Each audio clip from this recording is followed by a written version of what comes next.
If you live with constant criticism, constant tension, and the exhausting feeling of walking on eggshells, then you know the unique, quiet terror of waiting for the next outburst. You love your partner, but you hate the person they become. You spend all your energy managing their mood, hoping that if you just stay quiet enough, organized enough, or agreeable enough, the anger will skip you today. Today, I want to tell you the story of Chloe, who spent a decade trying to fix her husband's anger, until she realized the only thing she could fix was the boundary around her own heart. Chloe and David were high school sweethearts. They built a beautiful life with 3 kids and a home. But somewhere along the line, David's stress at work didn't stay at the office. It became the dominant, toxic weather system in their house. His anger wasn't violent, but it was relentless. It was the sigh of disgust when dinner wasn't perfect. It was the sharp, cutting sarcasm that humiliated her in front of the children.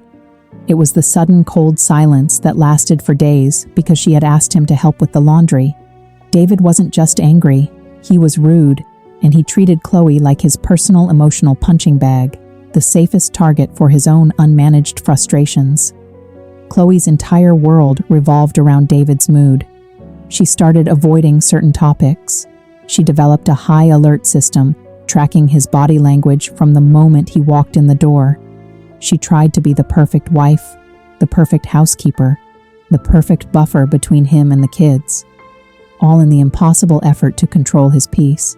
But the effort was useless. The anger always came back, usually followed by the same devastating pattern, the blow-up, the tearful apology. "I'm just stressed, I love you, I'll change." The brief honeymoon period, and then the inevitable brutal slide back into negativity. Chloe was trapped in a cycle of hope and crushing disappointment. She was being punished for a crime she didn't commit, and she was exhausted by the constant performance required to keep the peace. The turning point came on a Tuesday night. David, exhausted from a long flight, came home and instantly found fault with a paperwork error Chloe had made. He didn't just point out the mistake, he attacked her character. "You're incompetent," he snapped, throwing the folder onto the dining room table. "I swear, I can't trust you with anything important. It's like you don't even try." The words landed like physical blows. Chloe felt the familiar rush of shame and panic, the urge to apologize and minimize the situation. But this time, something snapped inside her. She looked at David, his face contorted in anger, his hands clenched, and she realized the devastating, liberating truth. His anger had absolutely nothing to do with her. She had been trying to cure his disease, but the only person who could choose to change his behavior was David. His rage was a choice. His rudeness was a habit. And her trying to fix it was simply enabling him to continue using her as his emotional dumping ground. In that moment, Chloe chose her non-negotiable boundary. She took a deep breath, and for the first time in years, she spoke not from a place of fear, but from a place of absolute resolve. "I need you to stop," she said, her voice quiet but firm. "I cannot manage your mood anymore. I will not be spoken to that way. If you are angry, you can go into the garage, you can go for a run, or you can go to a therapist. But you are not allowed to be rude to me." David was stunned. He was used to tears, defensiveness, or silence, not a wall. He immediately tried to deflect. "I'm just tired, Chloe. Don't be so sensitive. It was just a folder." "No," Chloe interrupted. "It's not just a folder. It's the way you speak to the person you claim to love. And here is my new, non-negotiable rule. The moment you become rude, I leave the room. I will not engage. I will not argue. I will not stay to be your punching bag.